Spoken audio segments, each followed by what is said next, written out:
Hello, ladies and gentlemen, and welcome back to the podcast. And today I'm going to go my review of AEW's Dynamite. Winter is Coming.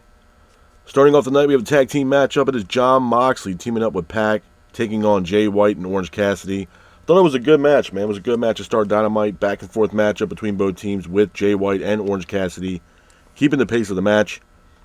Jay White and Moxley both exchange in the middle of the ring, with Christian Cage is shown watching on during the match. Orange and Moxley both exchange. Orange then hits a Stundog Millionaire in the middle of the ring, as well as a beach break for a near fall. Orange then hits an Orange Punch on Wheeler Yuta. Orange then goes for another Orange Punch, but Page attacks Moxley. Match ends in disqualification. Orange then attacks Page. Jay then hits a Blade Runner on Orange Cassidy. And the Death Riders attack Jay, Orange, and Adam Page. Looks like some unfinished business there between the Death Riders and Orange Cassidy, Jay White, and Adam Page. Moving on from that, we have a video package. The video package pretty much shows Bandito. Looks like Bandito is on his way back to AEW.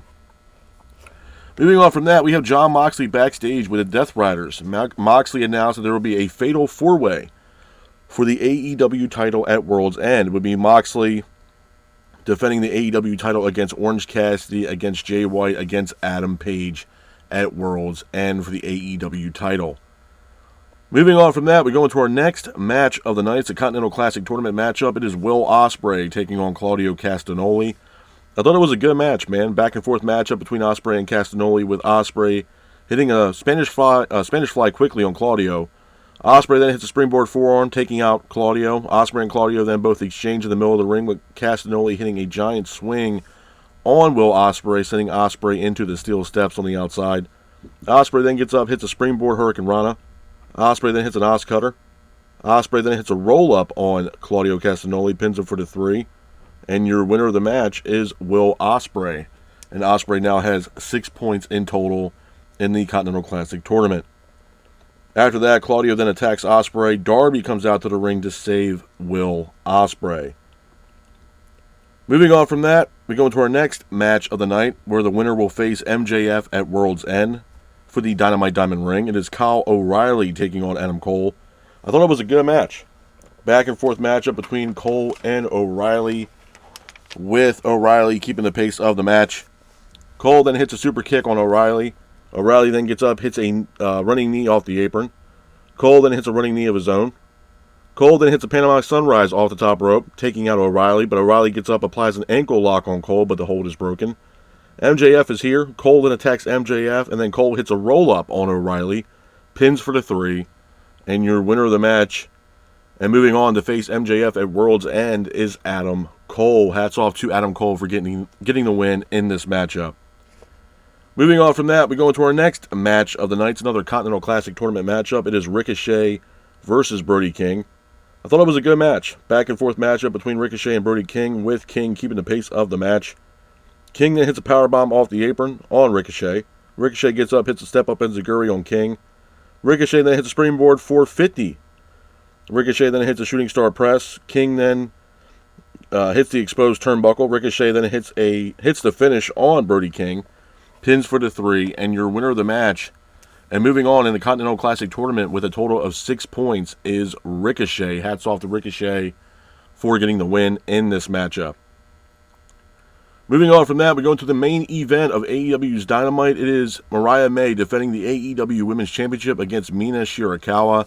Thought it was a decent match, man. Back and forth matchup between Mariah May and Marina Shirakawa, with May and Mina exchanging in the middle of the ring. Mina then applies a figure 4, but the hold is broken. Thunder Rosa is in the crowd, mocking Mariah May. May then hits a Mayday for a near fall, but then May hits a Storm Zero on Mina Shirakawa, pins for the 3. And your winner of the match, and still AEW Women's Champion, is Mariah May. After the match, Toni Storm's music hits, and all of a sudden it's the return of Toni Storm, but not timeless Toni Storm. The original Toni Storm returns to AEW. A couple of things I want to talk about, man, what pertains to AEW Dynamite last night, and some of the news and notes that have been going on with AEW. So let's start with AEW, man.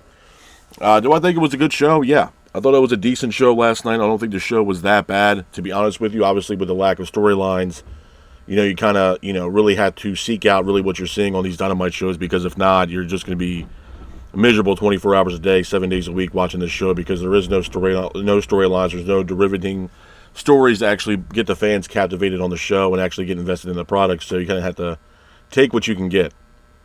With that being said, do I think the show disappointed last night? No. I think, for number one, I think the Jon Moxley storyline, and I've been saying this for the past few weeks, man, I think that whole storyline's dead in the water. I don't think that's going to go anywhere. I don't think, the expectations that people had, including myself at one time, those expectations are obviously not going to be met or be met anytime soon. And I think the storyline with just Moxley and what he's trying to do, the takeover, if you will, of AEW, it's just not working. It's not working. I think the storylines run flat.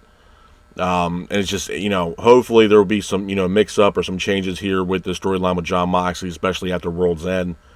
But right now, I think the Moxley situation is just not getting any better. The storylines run flat, and it's run its course. And to be honest with you, with all due respect to Jon Moxley, I would not be opposed that Moxley dropped that belt at World's End.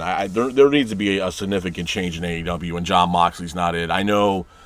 if you look at the history of AEW, and since Jon Moxley's been with AEW, Moxley's kind of been the saving grace, if you will, for Tony Khan, especially with past issues, whether it was CM Punk or, Punk taking time off and they needed an interim champion with Jon Moxley. And to me, Jon Moxley was always Tony Khan's saving grace. Well, I feel like with Moxley's situation now, there's really not much saving grace that Jon Moxley can do for this company at this point. This company... It's going to take more than one guy to carry this company on his back to kind of, surface this company to make it something what it once was 5 years ago. It's going to take more than Jon Moxley. To me, honestly, for what it's worth, I have a lot of respect for Jon. I think Jon is great on the microphone. I think he's a great competitor. He's a great champion.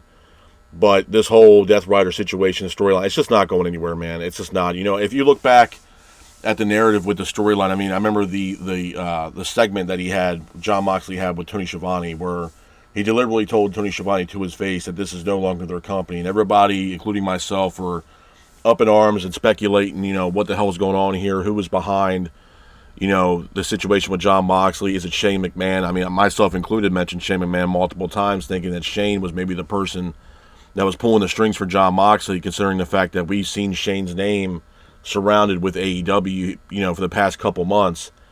But, that's kind of run flat as well because we haven't heard anything about Shane since those, the picture that was taken with him and the Young Bucks and, Shane talking to Mercedes Moné. That's been a while now since anything's come up with Shane McMahon and AEW. So, it looks like Shane's not going to be the guy that is, taking the realm, if you will, the Death Rider situation, the storyline. So I don't know where they're going with this. But I feel like at this point it's run its course, man. I think Jon, needs to relinquish that belt. I don't know to exactly who, but I think it's his time, man. I think Moxley, they need to regroup and have a fresh restart with Jon, because I think right now the Death Rider situation is going nowhere good anytime soon. Moving on from that, like I said, Dynamite wasn't terrible last night. We had Adam Cole versus Kyle O'Reilly, where the winner of that match will face MJF at World's End for the Dynamite Diamond Ring.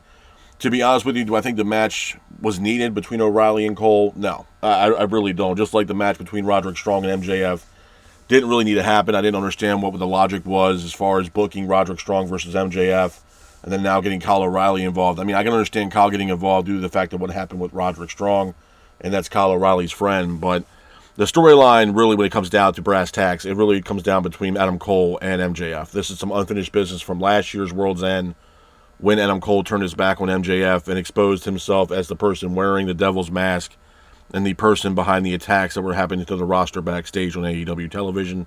So, they obviously need to rehash that, and what better way to do that than here we are a year later at this year's World's End, where it'll be Adam Cole taking on MJF at World's End. So I'm definitely looking forward to that. I think it's going to be one hell of a match at World's End. The other thing I want to talk about, obviously, is, what happened in the main event. We got Mariah May defending the AEW Women's Championship against Mina Shirakawa. I thought it was a decent match, man. Now, do I think Mariah May's title run is great? No. I think her title reign needs to come to an end. I think her title reign's going nowhere anytime fast, anywhere soon, to be honest with you. No, but with that being said, we also get the return of Toni Storm. Not timeless Toni Storm, but the original Toni Storm that we saw that debuted with AEW. So I don't know what happened with the timeless Toni Storm character, and hopefully we get some insight on that next week for AEW Dynamite. But I also don't want to see Toni beat Mariah May again for the AEW Women's Championship. I want some, new contenders and new competition to challenge Mariah May and hopefully dethrone Mariah May for the AEW Women's Championship. We also saw Thunder Rosa in the crowd ringside holding up, signs and mocking Mariah May. So I thought initially Thunder Rosa was going to be the new number one contender for Mariah May's AEW World Championship. But now with Toni Storm back into the fold, it looks like Toni Storm once again has her sights set on Mariah May and dethroning Mariah May for the AEW Women's Championship. So there's a lot of mix-up here, man. There's a lot of shit going on with AEW, whether it's good and bad. A lot of it's been bad here as of late, which I'll talk about here in a second. But as far as Dynamite last night, man, Winter is Coming. It was not a terrible show. It's just with the lack of storyline, it's really, really hard as a fan to truly get invested into the AEW product right now, week in and week out. The other things I want to talk about, and this is I would say one positive with AEW. AEW recently just had their, I believe, press conference for the AEW All-In show that's taking place in Texas in 2025, which is going to be a big show. I believe they sold 1 million tickets to this show, which is really, really good. I think it's their best ticket sale U.S. gate-wise, I believe, for the U.S. market. Usually All-In last year was, the past 2 years have been in Wembley Stadium. So to have that $1 million gate for ticket sales this year being in the States and being at the Texas Rangers baseball stadium, I think it's going to be a big deal for AEW. So it was a huge W for them. Like I said earlier, it was the highest selling ticket price market for the gate for the show in the U.S. for AEW. So definitely exciting stuff there. At the press conference, they had Bobby Lashley there. They had Swerve Strickland. Obviously, Tony Khan, the CEO of AEW. They also had Sting. Sting was also a part of this press conference for All In, as well as Bryan Danielson. Bryan Danielson was also there hyping up All In, saying that he will be at the show, but we don't know if he's going to be there in a wrestling capacity, but he will be at this coming year's All In at 2025 in Texas. So that's definitely exciting stuff to see. And it's great that, AEW sold those tickets, man. I mean, obviously ticket sales have been kind of in the toilet right now for AEW. So for them to have, I believe they sold 1 million tickets for the show, I believe, or something like that. It's great. I think that's absolutely awesome for AEW. And hopefully, we'll see what happens at All In. But, the one negative side, obviously everybody knows about this, and I've been kind of waiting and stalling on, what I was going to talk about or how I was going to react with this Rey Fenix situation. Now, I'm sure some of you guys probably know or don't know, but I will, tell you guys what's been going on with Rey Fenix. Now, this all started with Penta and Rey Fenix wanting to leave AEW, and obviously everybody was assuming they were going over to WWE. Well, it didn't happen initially. Penta still had some time on his contract, as well as Rey Fenix. Penta was just released out of his AEW contract, I believe, last week, and now he is this week, and he's a current free agent right now with all signs pointed at him going over to WWE. There's a possibility that he could be also a part of WWE as quickly as this Friday on SmackDown, where, there's a matchup with Carmelo Hayes taking on a mystery opponent, and a lot of people are pointing the finger that there might be, Penta, that will be the mystery opponent, and he'll make his debut on Friday Night SmackDown, which will be a huge, huge milestone for his, for him and his career, and it'll be one hell of a match here between Carmelo Hayes and Penta, if it is in fact Penta showing up on Friday Night SmackDown. But the Rey Fenix situation, man, it's one of those things where as of late, a lot of shit has come out about Rey Fenix, and it's progressively getting worse. For I wouldn't even say for Rey Fenix, I would say for AEW and Tony Khan.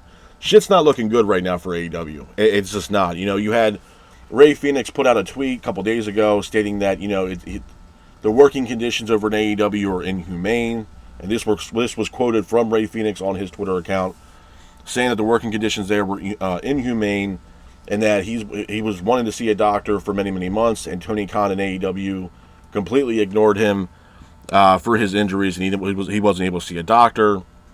They added time onto his contract, so on and so forth. And then after this was released, these tweets, a couple days later, Rey Fenix actually deleted these tweets after there was an announcement that WWE was actually going to get involved in the, I guess, quote-unquote investigation on what really the hell was going on here between AEW and Rey Fenix. And after that was announced, Rey Fenix ended up deleting those tweets that he put out about AEW being an inhumane place to work, and the fact that, everybody ignored him when it pertained to him needing a doctor, and so on and so forth. So after seeing this and reading this and trying to really, dissect really what's going on here, man, I had to sit back and really think about really what the hell's going on here with AEW.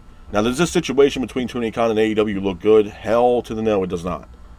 If Rey Fenix was seeking medical attention and he was ignored for months, this is a huge problem. This is a problem with Tony Khan. This is a problem with AEW. This is a problem with talent relations. Christopher Daniels is a part of talent relations. Why was nobody notified on the fact that this man needed a doctor due to the fact that he was wrestling injured? And if Tony Khan knew about this injury and did nothing about it, this is a big, big deal, man. This is something that can severely bite this company in the ass immensely. And then there was, supposedly there was some kind of rebuttal from Tony Khan. And, I don't know if it's 100% factual or not, but when I read it, I actually started fucking laughing about this shit. Because in the quote that Tony Khan supposedly had put out, it said that he couldn't understand the communication barrier between himself and Rey Fenix. And that there was, language, barriers that he couldn't understand or whatever, and yada, yada, yada. And the fact that he couldn't understand whether the guy needed medical attention or not, or he needed something else. The fucking guy, Rey Fenix has been working for the goddamn company for 5 fucking years. You know what I mean? 5 years. You can tell that the guy needs, you need medical attention. I mean, how stupid can you be? I mean, to be honest with you. The guy was wrestling hurt. And I feel like all Tony Khan is trying to do is backpedal really what the fuck is going on over in AEW. And I'm sorry, man, but, I have been at the forefront about this company, and I want this company to succeed. I have stressed week in and week out for months, man, if not years. I watched this company since day one. That I want this company to succeed. I want this company to prosper because I've told you guys day in and day out, week in and week out, that, competition breeds success. Now, am I saying that AEW's current competition to AEW or WWE? No. Maybe in the first 2-3 years, maybe. A lot of shit has changed right now for the main roster working on WWE right now, with Triple H taking the realm of creative control over in WWE. Obviously, things have gotten a hell of a lot better for WWE. Where you look at AEW for the past 2.5 years, AEW's been in the goddamn toilet, man. Whether it's their weekly episodic television, the fact that they can't sell tickets for people to come to these events, the ratings are in the goddamn toilet. I mean, the proof's in the pudding, man. I mean, I know people want to go to hell and high water to defend this company. I've seen people, other podcasters and stuff like that, and people that are in the wrestling community that, want to praise AEW and really want to, with all due respect, kind of kiss their ass and say, oh, well, hey, AEW's this, that, and the other. I'm not going to sit here and berate myself or belittle myself and not be genuine and honest with you guys because, oh, you know what, I'm not going to get a seat at the table at AEW, or I'm not going to get media credentials or a media pass to go to the fucking show. I don't really give a rat's ass about that. I really don't. There was somebody that said that, oh, well, it's a business and, you got to look at the business standpoint and not the people. Well, in my honest opinion, bro, you can't really have that business and have it operate successfully and keep it moving forward without the people actually helping you and build this goddamn company. Without the people, you ain't got shit. You don't have nothing. And I hate that people have that mindset sometimes where it's like, oh, well, you got to be pro-business, and I get that and I understand that. But if you want something to be successful and have a business that's going to run successfully, you need the engine behind that running successfully is the people that are working with you to build this company up to make it fucking successful. I hate people's mindset. Well, you can't do that. And I've seen some people say that shit, and it actually kind of pissed me off where it's like, oh, well, they had to worry about the business. No, this guy was fucking hurt, man. This guy was injured. He was wrestling injured for your company. And no one thought to do anything about it. No one thought to say, hey, let's get this guy medical attention. Let's see what's going on. Not counting all the other shit that this guy's been dealing with. He can't even wrestle anywhere else. You look at, one of the main mission statements for AEW was that people that work for AEW can work independent dates, which I'll talk about in a second because obviously that shit has changed. But Rey Fenix has not been able to do anything. He hasn't got medical attention. He hasn't been able to work independent dates. The guy is sitting home doing nothing. Everybody's like, oh, well, yeah, he's getting paid. The guy wants to fucking work. He doesn't want to just sit on his ass and not work. And to be honest with you, it only makes the stock for Rey Fenix go down with the fact that he can't show his skills in the ring because Tony Khan won't book him. And the reason why Tony Khan won't book him is because at the end of the day, Tony Khan's punishing this guy for whatever goddamn reason. What's the reason for it? You know what I mean? Because the fact that he said that he was going over to WWE, that's the reason why you got bent out of shape about it? You know what I mean? It's ridiculous. And like I said earlier, speaking about, working independent dates, you have people on the roster like Ricky Starks.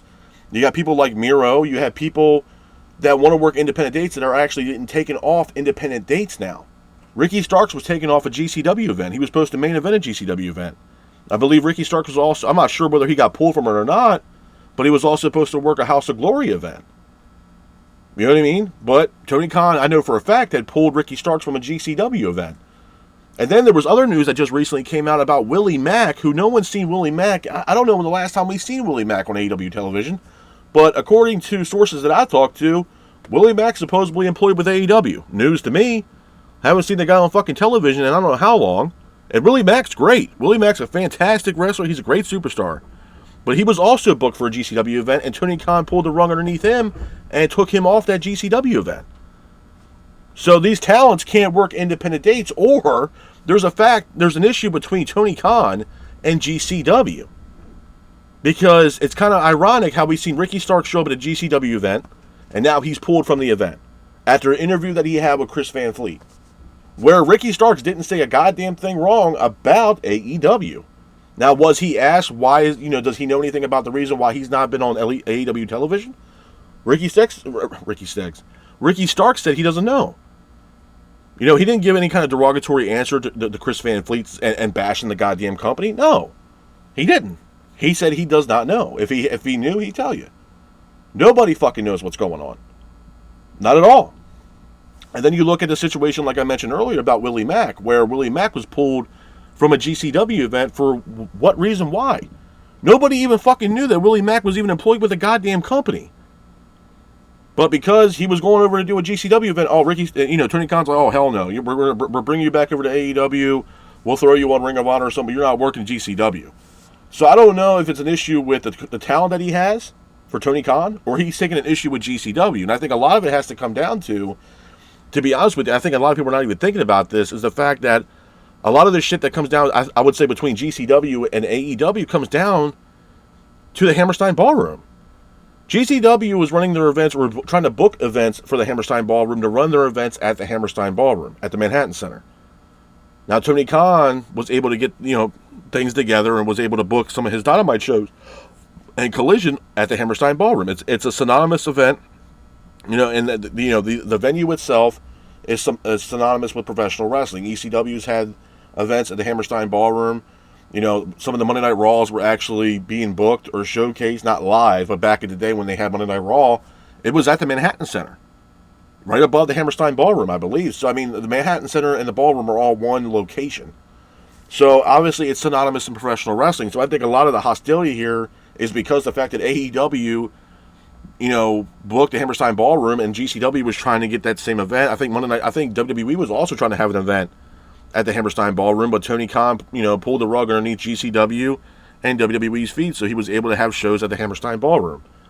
To me, as time goes on, man, when you start to look at the narrative of really, truly what the fuck is going on here with AEW, it's getting bad. You know what I mean? Like, you can go back from the Young Bucks taking time off for whatever reason why. Then you have Kenny Omega on his way back to professional wrestling after being out with diverticulitis. Then he has an interview, sit-down interview with Fightful, and they asked Kenny Omega blatantly, well, I see that you're returning back to professional wrestling, but why are you not returning back to AEW first? It's the company that you helped build with Tony Khan, but rather than you're going over to New Japan in your first return match back since diverticulitis. It looked like Kenny Omega was so apprehensive on what he truly wanted to say about AEW, and then he was all for New Japan. Well, I started in New Japan, yada, yada, yada, all this. This is a company that you helped build with Tony Khan from the ground up. The fans of AEW deserve to see your first match back in AEW. And Kenny Omega's, oh, well, I don't want to take time away from younger talent. What do you think fucking John Moxley's been doing for the past couple months? Oh, he's put, Evil Uno and them on TV as well as Top Flight. Yeah, by beating the shit out of them. You're not giving those guys praise. You're out there beating the shit out of them to make yourself look good. You're not showcasing the younger talent. What, showcasing them getting their ass kicked? Come on, man. Like, at the end of the day, people that are willing to go back and forth and defend this company and defend the shit that Tony Khan's doing, I don't know what the hell to tell you, man. A spade's a spade, brother. I don't know what to tell you. At the end of the day, this guy does not know what the fuck he is doing. with this company and with the talent that he has on this roster. He really doesn't. You know, there were speculations that Britt Baker is also unhappy with the company. Newsflash to me, she's been unhappy for the past, 2 years because she's not getting booked in the main event scene. You know what I mean? Where's Miro? Where's Ricky? Phoenix is on the shelf. You know what I mean? We're like, what is the reason for that? What is the reason for why Ricky Starks got pulled from a GCW event? What was the reason that Willie Mack, where no one knew that he was even signed with the fucking company, was pulled from a GCW event? What is the reason behind that? To me, it's fucking petty. To me, it's petty. And I've said this now for the past couple of weeks, and I'm going to say this again about Tony Khan. Tony Khan is turning into the Vince McMahon without the allegations. That's exactly what it's turning into. And it's a goddamn shame to watch. This guy doesn't care about his product anymore, man. He does not care. And for the people who are saying that, oh, well, Phoenix went out of his way to bash the company. You know how many times... look at CM Punk, bro. I mean, honestly. You look at... honestly, you look at what happened with CM Punk and the Young Bucks. He bashed the EVPs of the goddamn company. Tony Khan just sat there and did nothing. Did nothing. And the shit didn't hit the fan until there was an altercation backstage between CM Punk and the Elite. Tony Khan was sitting right next to CM Punk during that goddamn press conference. Didn't do shit, just made a face, and that was it. Because you know why? CM Punk was Tony Khan's shiny new toy. That's exactly what it was. He wasn't going to do a goddamn thing to CM Punk. Nothing. Until the brawl out happened. That was it. And the shit with Jack Perry solidified everything. Punk wanted to leave this company because he saw the writing on the wall. And he got the hell out. Good for him. Good for him. This company is going nowhere, bro. I'm sorry, but it's the truth. And I'm tired of sitting here sugarfooting this shit. I'm not going to sit here and be like, oh, you know what? Yeah, I'm pro AEW. When the shit's bad, the shit is bad. I'm not sitting here wanting to get, praise from other people saying, oh, you know what, man, he's just trying to get a part of AEW, get on the payroll. No, dude, no. I've seen so many people, other podcasters and other people in the community that want to go out of their way, just be like, you know what, yeah, AEW is doing great. No, it's not. It's not. It's not. If it's doing that, if AEW is doing that great, then why are they bashing Ricky Starks? Why are they bashing Ray Phoenix? Why are they pulling talent away from independent shows when the whole mantra around AEW was that, yes, you can come in and you can also work independent dates? Phoenix was pulled from, he's been off the scene for AEW. Ricky Starks was pulled from a GCW event. Willie Mack, as of recently, was pulled from a GCW event. So there goes that. Rather than have these guys sit at home and do nothing. With no rhyme or reason on really what the hell was going on. Like I said, when Ricky Starks was interviewed, he himself said he doesn't know what the hell's going on. He doesn't. And I will stand on this hill by myself, and I've said this now for the past 2 weeks. Ever since the situation pertaining CM Punk, and when CM Punk got let go from the company, and when Tony Khan ultimately had to fire his shiny new toy, this company went down in the goddamn toilet. Bottom line. I'm sorry. Yes, we had the Sting retirement tour, and it was great. Absolutely. But Collision went down the hill. The whole mantra around AEW went downhill. Tony Khan, he lost his prize bull, man. Tony Khan lost his prize bull, and because of that, he got pissed. It was the same thing with Cody Rhodes. When Cody Rhodes left, Tony Khan got pissed. But because, he had so much praise for CM Punk, and CM Punk was supposed to be the guy to get AEW ahead of WWE and supposed to be the number one company in the world. And once they had to fire CM Punk, he lost his shiny new toy. So, Tony Khan got pissed off and took it out on other talent. That's just the bottom line of it. And if you were connected to CM Punk at all during his tenure in AEW, you're paying for it now. Because Tony Khan, at the end of the day, is a bitter little man that's pissed off at the fact that he lost CM Punk. That is the God-honest truth. Tell me I'm wrong, bro. Look at FTR. You think FTR is getting booked all that well? No. But when CM Punk was around, FTR was one of the top draws for AEW. What are they doing now, bro? Yeah, they were on the AEW Dynamite last night to talk about Fight for the Fallen. Sure. What have they been doing since then, bro? Honestly. To be honest with you, as far as FTR, and I love FTR. I think Dax and Cash are great. I think they're the best tag team in our generation, to be honest with you. And that's a lot of praise for both Cash Wheeler and Dax Hardwood. But they are a fantastic tag team, hands down. But are they being booked like they were when CM Punk was around? Fuck no. No, they weren't. They're not. When CM Punk was around, what was one of the main matches that we saw with Ricky Starks the last time we saw Ricky. Ricky's last high-profile matchup that he had was against CM Punk. And that whole storyline with him and Big Bill and all this other bullshit was CM Punk and Ricky Starks. You know what I mean? Like, CM Punk definitely has... There's some kind of issue here and some kind of, you know... I don't know how to put it exactly into words, but there's some kind of mind game here with the fact that CM Punk left this company, did what he did, and I think it ultimately messed up Tony Khan. And if Tony Khan ignored the fact that Rey Fenix needed a doctor while he was injured, man, this is going to bite this company in the ass. I'm telling you right now. I'm telling you. And people need to start paying attention to this shit, man, because this shit's getting bad, bro. It is. I'm sorry. You see it all over Twitter. You see everybody talking about it, other podcasters talking about it. And some, yeah, I'll give credit where credit's due. Some podcasters out there are actually telling people how it is. And I have a lot of respect and praise for those people because they're telling the absolute truth. It's not that everybody wants this company to crumble. I don't want AEW to crumble. I want them to fix the fucking problems that they have and go back to what brought them to the dance. You know what I mean? You can't get any better than that. Some people, they give a shit less about AEW. They want this company to crumble. They want all the talent to go away. And they all want them to flock over to WWE. I don't want that. And the reason why I don't want that is because I want AEW to prosper, man. I want AEW to succeed. I want talent, whether men or female, free agents to have the availability not only to sign with WWE, but sign with AEW or TNA, and have those options to sign with other companies rather than going to WWE. Because I can tell you right now, there are those certain talents out there that are high-profile free agents that might not want to work over in WWE. Maybe they don't want the WrestleMania moment. Maybe they want to go over to AEW. Maybe they want to work the Indies. Maybe they want to work over in New Japan. Or work in AEW and have the availability to work in New Japan and work over in TNA and make that AEW money. You know, I know one high-profile free agent right now, Josh Alexander. I think Alexander's going to be a free agent in January or late December. Obviously, he's going to, weigh out his options. Is he going to go over to WWE? Is he going to go back to TNA? Is he going to go over to AEW, New Japan, will he be a part of Maple Leaf Pro Wrestling, Scott D'Amore's promotion? Who knows? He's going to NXT, maybe reunite with Ethan Page and reunite the North and have a run the tag team division over there in NXT, which is not, really a big tag team division over there, but still. Or, does Ethan Page get called up and then we have the North as a tag team on the main roster for, WWE? He's obviously going to keep his options open. I know Speedball Mike Bailey is on his way to AEW. Some people were, against it. Some people liked it. Me personally, I think it's great. I think, we're going to see how he fits into the fold with AEW. And we're going to see what happens. I was kind of hoping that he would be around AEW for the Continental Classic Tournament, but obviously that didn't happen. But hopefully maybe we'll see him by the end of December, maybe early January. Maybe he'll be at World's End. I don't know.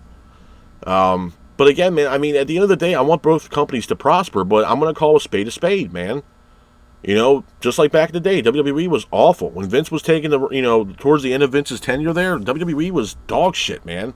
And because of that, a lot of talent that WWE was there wanted to get the fuck out of there. They didn't want to stay in WWE anymore. They weren't being used. They weren't being utilized correctly. They were, sitting back and catering. They wanted to get the hell out. Now you look at AEW and what Tony Khan's doing, it's exactly like Vince, minus the allegations, man. This guy is crippling his own talent for his own, his own agenda, to be honest with you. I don't get it. I don't understand it. I don't understand why, someone like Ricky Starks is sitting on the shelf. For what reason? Did Ricky do something that was that bad or crucial to the company and you're punishing him for it? Okay, fine. But all in all, we don't have any kind of, stickler of what's going on with Ricky Starks. We have no fucking clue what's going on with Ricky. The only time that we had anything from Ricky as of late, like I said, he did that interview with Chris Van Fleet, and Ricky showed up at a GCW event, and then after that, he was pulled from any independent dates, and he was pulled off a GCW event.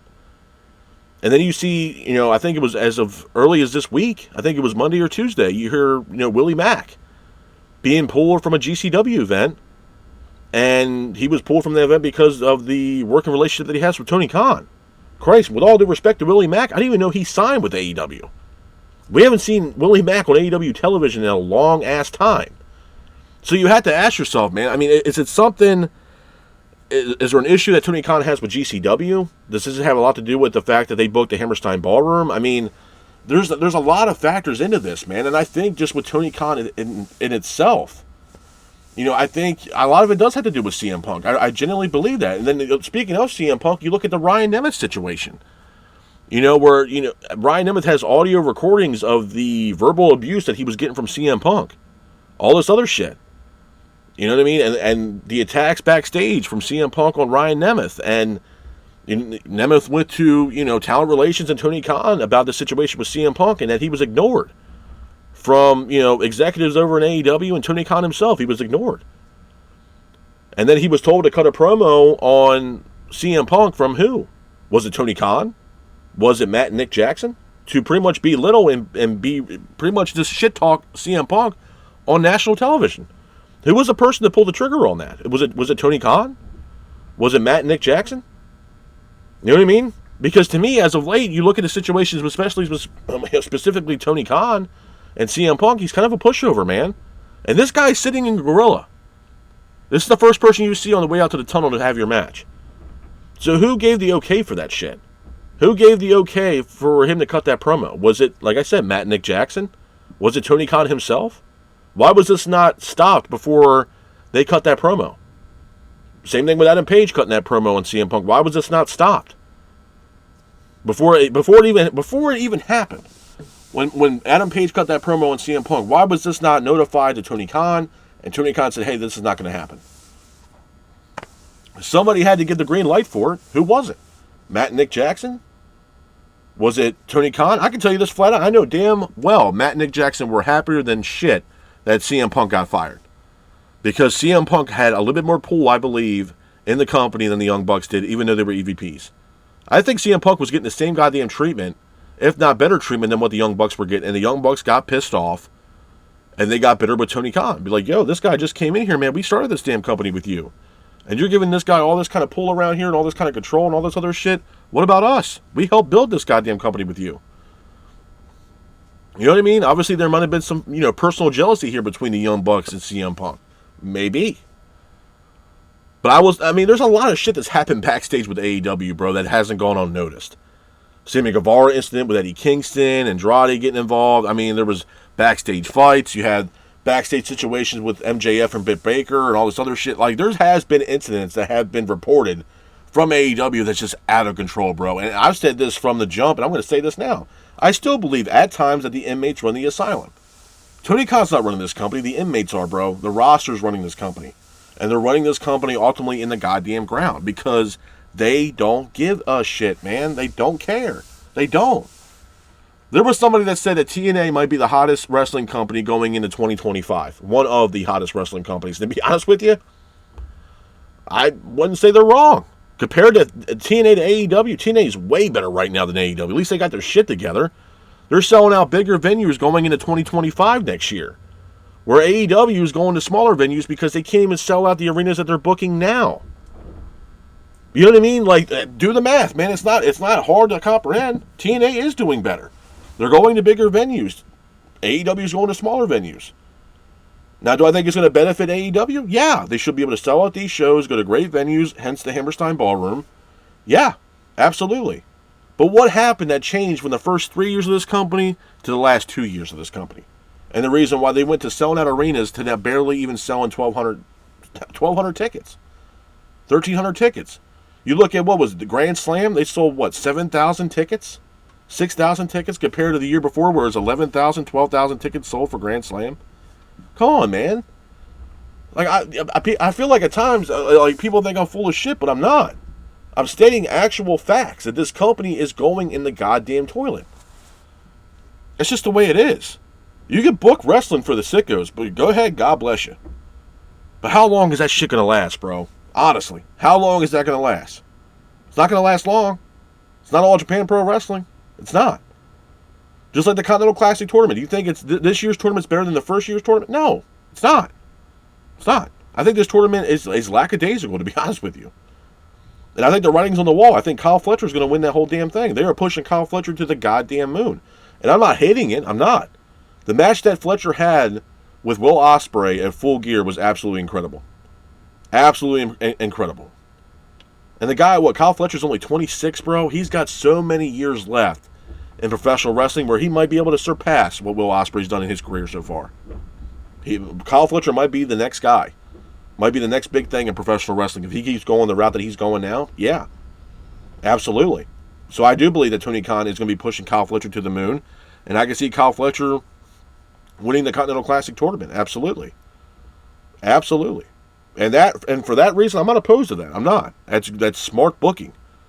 You're not going to have the guy, you're not going to have the guy come out weak after pretty much beating probably the best wrestler on the planet at Full Gear with Will Ospreay. You're not going to make him come out looking weak. It's not going to happen. It's not. And I think for them doing that, yeah, I'm all for it. But I want to know also what happened to the goddamn storylines that got fans invested in this goddamn company, bro. I could talk about so many storylines that were just great fucking storylines, bro. Jericho MJF, when Jericho was a part of the Inner Circle, they practically had a goddamn musical between MJF and Jericho. I thought it was absolutely fucking hilarious. Where's that shit at? You know, you had the cinematic match. I remember that when Sting was, it was Sting and Darby. And they were taking on, if I'm not mistaken, Brian Cage and Ricky Starks in some warehouse somewhere. And the match was fantastic. It was great. It was awesome. You know what I mean? Where's that shit at? Where's those storylines at? You know what I mean? I don't get that. The reuniting of the Elite with Adam Page. Where's that storyline? What we're getting right now are storylines that they're trying to create that go nowhere. That have endless amount of loopholes that take you from one side of the fence all the way to the other side of the fence without no reasoning why. Here we have a storyline with Jon Moxley and the Death Riders trying to take over this company. Didn't we have the same exact shit with the Elite? With Matt, Nick Jackson, Okada, and Jack Perry? Where'd that go? An Anarchy in the Arena match and Blood and Guts. And that was it. There was no rebuttal. There was no reason why they were attacking Tony Khan. Nothing. Nothing. Rinse and fucking repeat. And it's going nowhere, bro. Nowhere. You know what I mean? This company is going to fail, bro. And don't think for 1 second that, Time Warner or Warner Media can't pull the plug on AEW. They can. They own the network, bro. That's it. Now, I'm not saying AEW couldn't go somewhere else, but Time Warner can pull the plug on this company anytime they want. A lot of people have said that. A lot of people. And like I said, for those people that are out there saying, oh, this company is great, and Ray Phoenix shouldn't have said what he said, bro, you gotta look at the frustration level that this guy has to be going through, bro, to be honest with you. He doesn't want to, open wounds or, doesn't want to say anything that he's going to regret for this company and all this other shit. Bro, at some point, like I said earlier, man, when it pertains to that shit, I'm all for pro-business. I am. I'm absolutely all for it. But, in my honest opinion, and I could be wrong on this, you can't have a successful business. I don't give a fuck if it's McDonald's. I don't give a shit if it's Burger King or some local sub-joint. Whatever. For example, you want to get a great bacon, egg, and cheese in the morning. You have a local bagel spot you go to. I have one personal that I go to almost at least once a week. Me and my wife go there all the time. I get a coffee. I get a bagel with cream cheese or a lox bagel. And it's great. If you guys don't know what lox bagels are, it's like salmon with, cream cheese and the whole shebang.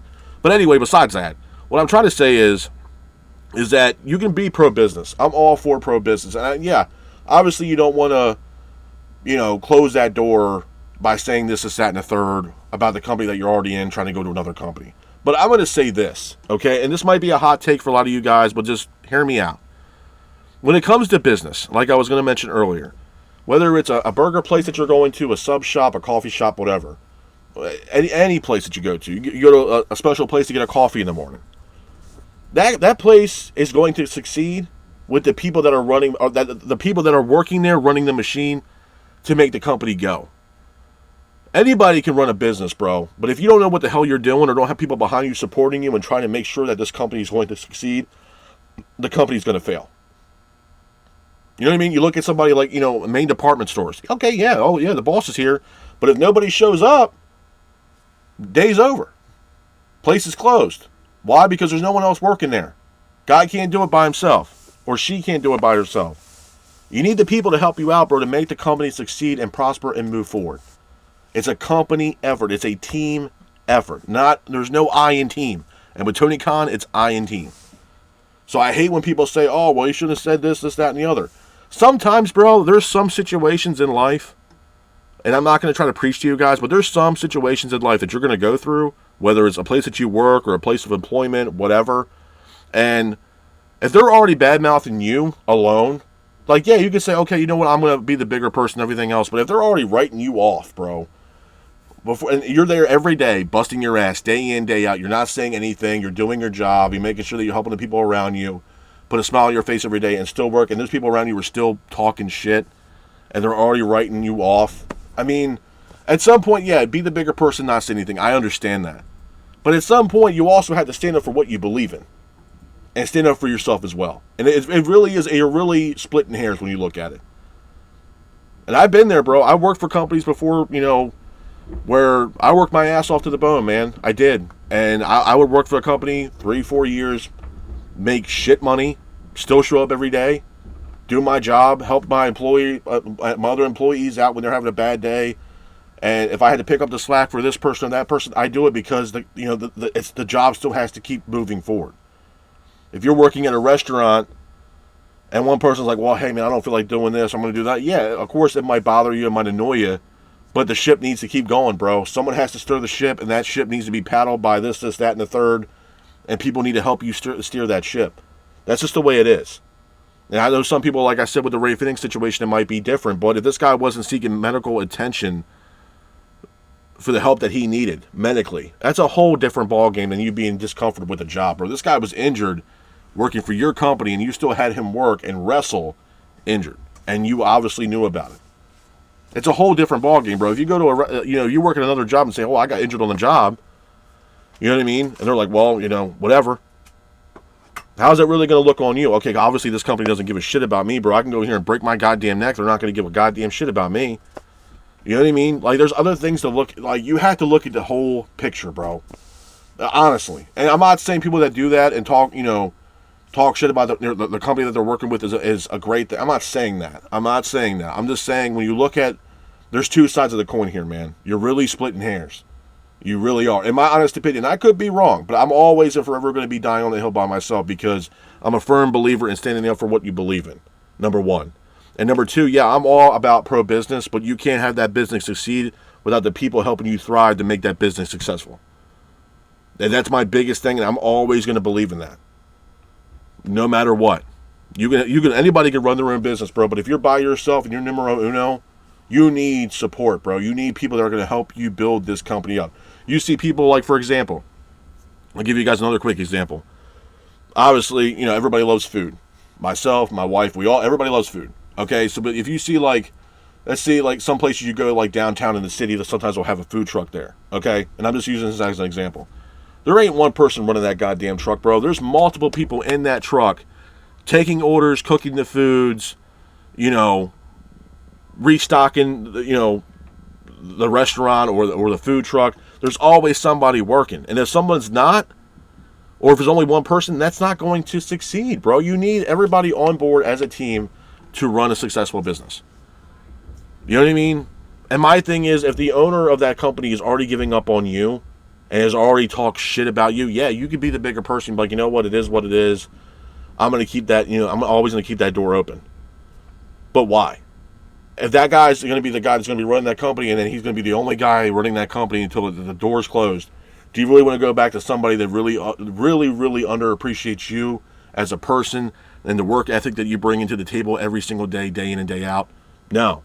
To be brutally honest, I'm not going to want to go back to that employer if that guy's already written me off or she's already written me off with the fact that I've done everything in my power to make sure that I got to work on time, left late if I had to, busted my ass, and everything else, that, and the third, and there's no reconcile with this person because this person's already written me off, no matter what I've done and been nice and everything. No, I'm not going to want to go back to a company like that when they, don't appreciate me at all. Oh, keep the option open, keep the door open. No, to be honest with you, no. Because you see so many, and that's the thing, bro, you'll see so many people that are working for companies that are just absolutely fucking miserable. And obviously they got to work at the job because you got bills to pay. And I get that. We're all there. No matter what the hell you're doing, we all got bills to pay. No matter what. But you see some people that are absolutely fucking miserable at their jobs. And, they still go to work every day. They clock out, clock in, whatever they have to do. They still do what they can to pay their bills and put food on the table. Absolutely. But there are those jobs where you'll do all that and you'll still have a boss that gives a shit about you, bro. to be honest with you. And there's really, if you see the writing on the wall and there's literally nothing you can do, nothing. I'm not saying like, oh yeah, you should shit talk a company, but if there's nothing that you can do to reconcile the situation that you currently have with the person that you're working with, you know what I mean, and you have no aspirations whatsoever to go back to that company, like I said, it really is splitting hairs. I'm not saying it's a professional thing to do, to obviously, especially be working for a company and then still work for them and talk shit. I'm not saying that. But I'm also a firm believer to stand up for yourself. And why do you want to work with a company that really wants nothing to do with you? You know what I mean? I don't see, if you want to keep that door open, then why? Just to go back and deal with the same ridicule that you were like going through the entire time or the entire tenure that you were there for that said company. And to me, I'm sorry, but for a business to successfully run and be successful, you need a support system, bro. You need people behind the machine that's going to be working that engine to make the company succeed and prosper and move forward for years to come, where you're actually going to turn a profit, you're going to make money, and you know the people around you are happy, and they're happy with the situation that they're in. You know what I mean? Anybody can run a business, but if there's no one there to help you do it or nobody supporting you do it, I mean, it's... I'm sorry, bro. I mean, I don't know what examples I could really use besides what I said. Like, you know, you go into a department store and there's nobody there working. Well, okay, the store's closed. How am I going to be able to, you know, buy this product or whatever the hell I need or whatever, and there's nobody here to scan out my order for me to get what I need? You know what I mean? Like, you look at, like, delivery drivers and stuff like that, and, like, it's a whole working system, bro. It really is. You know, at the end of the day, I still believe that with AEW. I think the problem with AEW is that it's no longer a team. It's not a team. You know, there's individuals there, obviously, with the ego bigger than every arena that they go into. And there's some talent there that have an ego that's just out of this world that they think to just, you know, run the entire company. And some of them might actually be the EVPs as well as this company, including the CEO. They don't care about the talent, man. And for what I understand, like I said, if the situation with Rey Fenix is actually true, and the fact that he was ignored for medical attention, that's a different ball game, bro. It's a whole different ball game, to be honest with you. It really is. You know what I mean? Like I said, I understand people not want to talk shit about a company. I get that. I do. But I also think at times you're really splitting hairs when you look at both sides of the coin, man, to be honest with you. And like I said, I'm okay with, you know, oh, you know what, you're wrong. If I'm wrong, then fine. That's your opinion, bro. But in my opinion, a company does not succeed without the people running the machine behind it. And that's my honest opinion. You know what I mean? You go out in this world, you got to treat people how you want to be treated, bro. And that's the way it is. You go into work every day and treat someone like shit, well, that person's going to treat you like shit too. And they're not going to want to do a damn thing for you, bro. And they're going to talk mad shit. Because you legitimately don't give a shit about that person's well-being. You don't care. You don't. You go into work, hey, how y'all doing? Hey, how was your weekend? Good morning, good afternoon, whatever. You know what I mean? And that's just, I think at times, I think that's the world we live in, man. People don't give a shit about people no more. I genuinely believe that. And it's a shame. And I feel like that's exactly what's going on with AEW. No one gives a fuck anymore. They don't. They don't care. It shows with the product that they put on television week in and week out. The frustrations with the talent backstage that have been going on for the past, I don't know how many years now since this company's been in existence. You know what I mean? People have egos out the wazoo where they just don't give a shit about anybody else. And they piss, whine, and moan about it. It's just, it's the truth, man. You know what I mean? And I'm sorry, but like I said, I just, you know, some of those comments I've seen from other people, other podcasters, other people that are in this, you know, wrestling community, and they're sitting there saying, well, Rey Fenix was wrong, and you know, he shouldn't be bashing, you know, this, that, and the other, and shouldn't be talking shit and all this other shit. For those people that are saying that, then obviously you don't give a shit about the people, man. I'm just sorry. I'm just keeping it a buck with you.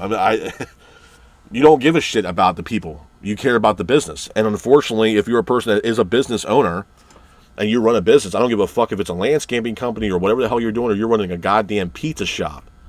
I don't give a shit. By all means, make your money, bro. Make your dollar. Absolutely.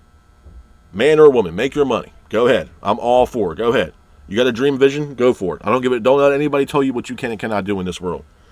But I will also say, and I will reiterate this one last time, if you're a person out there running a business, okay, that requires other people to help you run this business, then it's not going to be successful when you're bashing the people that you're working with. It's not going to be, oh, they're replaceable. Yeah, okay, sure. But how many times are those people going to get replaceable to a point where it's not their problem, it's a you problem? You know what I'm saying? Maybe you need to look yourself in the mirror and realize that maybe they're not the problem, maybe you are the problem. And maybe that situation with you, or that whatever situation that's going on at that time with that business, needs to be eradicated quickly before the entire company implodes and there is no longer a company for anybody to actually show up for and actually make a living or work. You know what I'm saying? Like, you're really splitting hairs no matter how you look at it, man. And I'm sorry, but yes, I look at it from a wrestling fan standpoint and I look at it from a business standpoint. That's what I do on this podcast.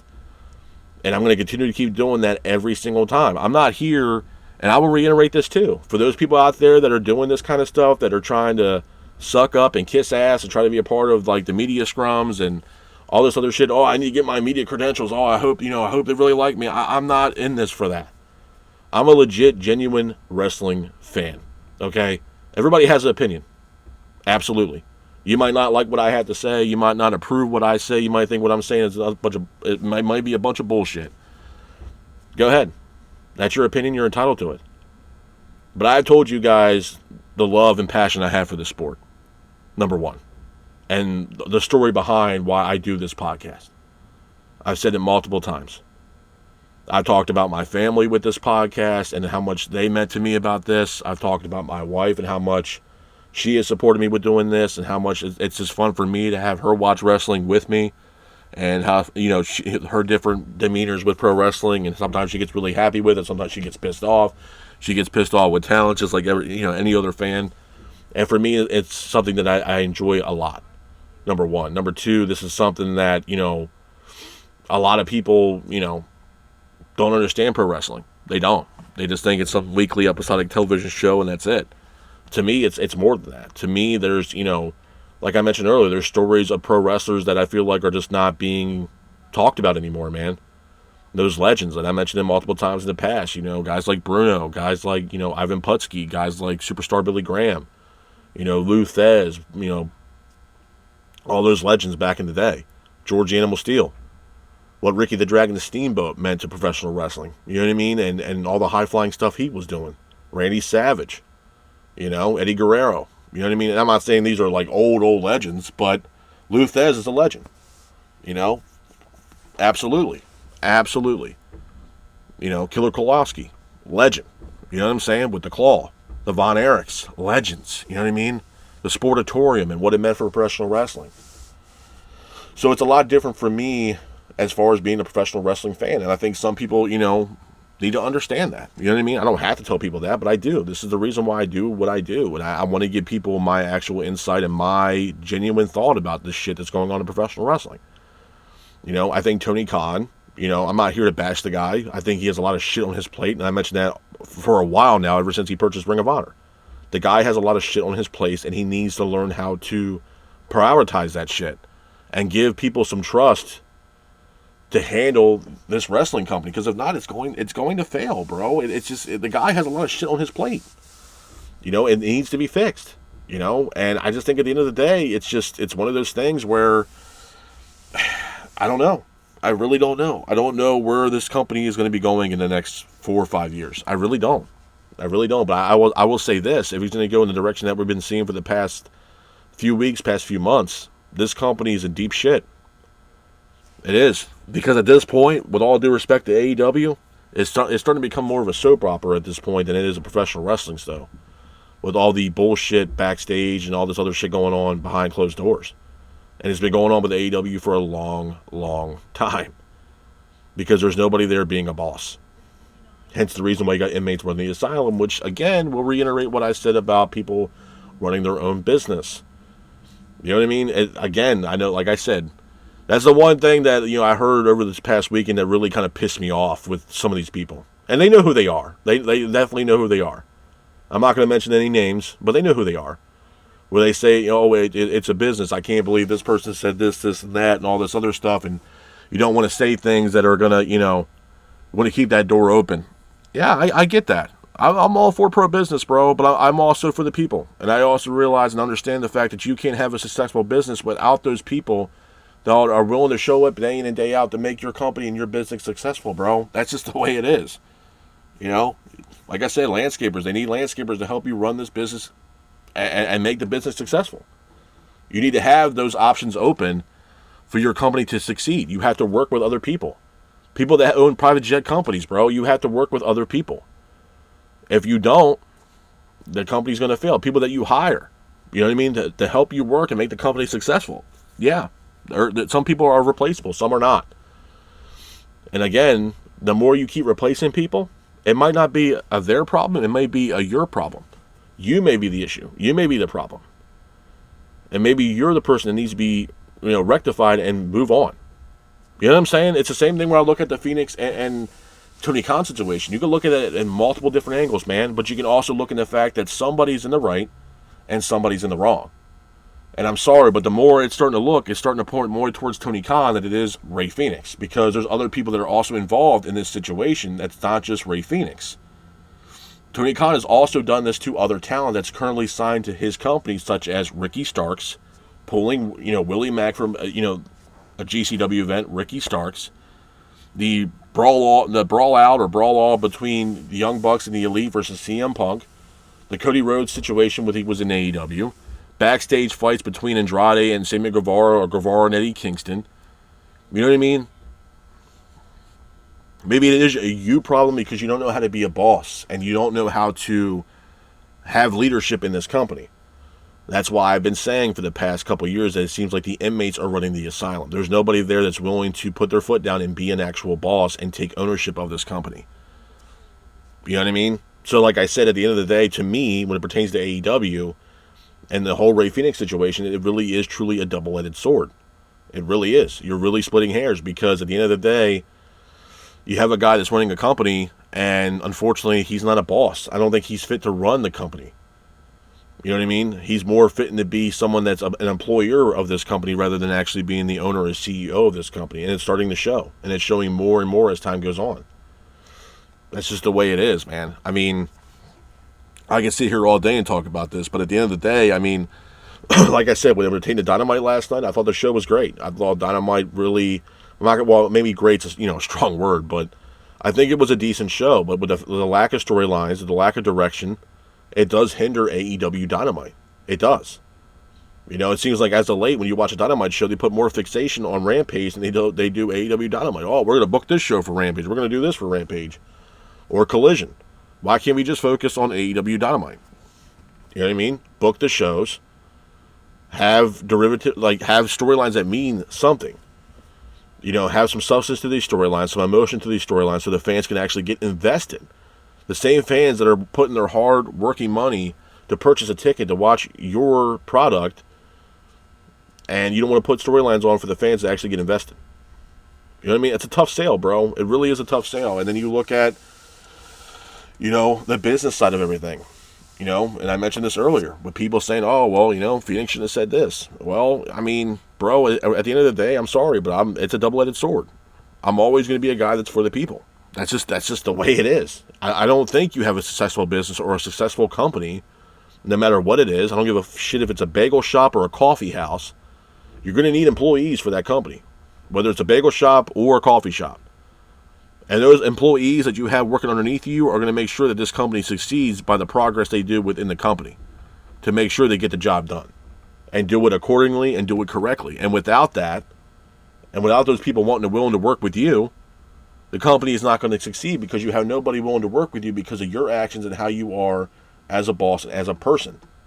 And you can say, oh, well, they're replaceable. And like I will say one last time, yeah, you can keep replacing this, that, and the other person. But when is it going to get to a point where after all those people that you've done replace because you're unhappy with them, doesn't get to a point where it might not be those people that need to be ratified. It may be you that needs to be ratified and removed from the position that you're in because you can't seem to want to work with anybody or do the right thing by your employees. And for those who are saying, oh, well, you want to keep the options open and keep the door open, there's always another bagel shop, bro. There's always another coffee shop to go to that might appreciate you more than where you're at currently at the situation that you're in. That's the truth, man. That is the truth. You know what I mean? Sometimes it might not be the best solution where you're currently at or whatever. You know what I mean? This coffee shop's shitty or this, it's...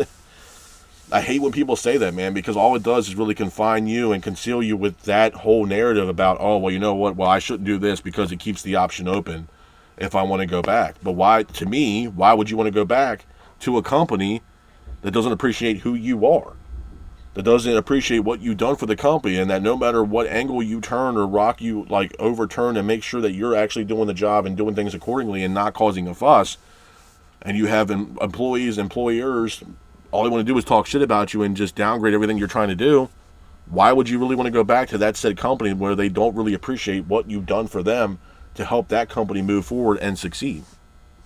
You know what I'm saying? Sometimes you have no choice. But at the end of the day, man, like I said before, about to head out of here. But at the end of the day, I mean, like I said, man, you had to look at it from all angles. You know what I mean? I think Dynamite was a decent show last night. I don't think it disappointed. We got the return of Toni Storm, not timeless Toni Storm, but the return of Toni Storm. And it looks like Toni Storm has her sights set back on Mariah May and the AEW Women's Championship. We have Jon Moxley making the announcement that it'll be a fatal 4-way at World's End where he'll defend the AEW World Championship against Orange Cassidy, Adam Page, and Jay White in a fatal 4-way. We also have Adam Cole beating Kyle O'Reilly where he will face now MJF at World's End for the Dynamite Diamond Ring. Definitely looking forward to that. And all in all, it was a decent show, man. It wasn't that bad. But like I said before, with the lack of storylines, it kind of takes a little bit away from AEW Dynamite, especially what's been going on the past couple weeks. It's just, the show kind of seems bland, if you ask me, especially with the lack of storylines. But, again, man, like I said, it wasn't a bad show. It just, I wanted to talk about Dynamite, give my review like I normally do every week, and I really wanted to talk about Rey Fénix situation and my thoughts on that, and give my take on it, man. And like I said, man, this is how I feel towards the situation with Rey Fénix. I think, like I said, with Tony Khan, I just think there's something going on with AEW. And I don't think it's looking good. And, like I mentioned earlier, as far as the business side of it, I stand on business with that, man. I genuinely believe that you can't have a successful company without the people, behind you helping that company succeed. That's just the way it is, man. I'm pro people, man. I always have been. I always will be. And I'm sorry, but with any company out there, whether it's a food place or a landscaping place or a fucking coffee shop or whatever, when you go into a coffee shop and order your coffee, you're not just seeing one fucking person working there. You're seeing multiple people working there to make your coffee or other people's coffee to make, their day better by giving the coffee out or whatever they want to do. It's not just one person when you walk into a coffee shop or one person when you walk into a goddamn bagel shop. It's other people making those bagels, bro. Making that coffee day in and day out. So without those people, how long is that company really truly going to prosper and truly succeed? You know what I'm saying? That's just my whole point about this. Unfortunately, you need those people and those workers to be there day in and day out to make sure that your company prospers and is actually successful and you're able to succeed with that said company. That's just my honest opinion, and I think that's the same thing that I can reiterate with Rey Fénix. Yeah, he said some stuff while he's there with AEW, but if they already written him off and he's done everything in his power to succeed in that company and they have no need for him, they don't want him, and they're just keeping him in pretty much wrestling purgatory right now because he can't do anything, and pretty much keeping him in wrestling lockdown because of the issue that Tony Khan somehow has with Rey Fénix. I think it's complete bullshit, man. I think it's childish. I think it's bullshit. I think it's selfish on the fact that this guy is, not utilizing Rey Fénix, adding time onto his contract, and if the guy seeks medical attention and you're not willing to comply with that, that's a problem, man. That's not a Rey Fénix problem. That, unfortunately, is a Tony Khan problem. And that's exactly what I've been saying when it pertains to the Rey Fénix problem, to my whole insight on the whole business thing, man. And I stand on business on that. I stand on my own. That, like I said, without a successful company, you need the people behind it to make the company successful. If you got nobody believing in you or no one willing to work with you, the company's not going to succeed, man. It's going to fail before you even get started. But with that being said, this is my